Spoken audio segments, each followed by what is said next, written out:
হজ বিষয়ে বিস্তারিত জানতে চাই। হজ কাদের উপর ফরজ, হজের ফজিলত কি, হজ না করার ক্ষতি কি? এক কথায় অনেকগুলো প্রশ্ন আপনি করেছেন দর্শক।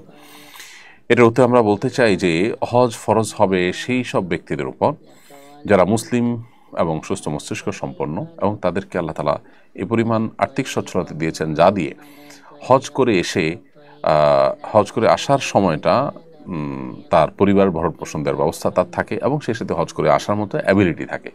আজকের বাজারে 7-8 লাখ টাকা হলে হজ করা যায়। অতএব এই সময়ে 7-8 লাখ টাকা কারোর কাছে থাকলে তার উপর হজ ফরজ হবে। নারী যদি হন কেউ, তাহলে তার কাছে এর ডাবল টাকা লাগবে। কারণ হলো তিনি নিজে যাওয়া এবং তার সাথে একজন মাহরামের যাওয়া আসার খরচ, এটা যদি তার কাছে থাকে তাহলে তার উপর হজ ফরজ হয়ে যাবে। আজ থেকে অনেক বছর আগে, 10-15 বছর আগে 2.5 লাখ 3 লাখ টাকায় বাংলাদেশ থেকে হজ করা যেত। অতএব তখনকার বাজারে কারোর কাছে ওই টাকা থেকে থাকলে তার উপর হজ ফরজ হয়ে গিয়েছে। অতএব তিনি যদি তখন হজ না করে থাকেন, তাকে পরবর্তীতে যে কোনো সময় হজটা করতে হবে। এছাড়া হজের ফজিলত অপরিসীম।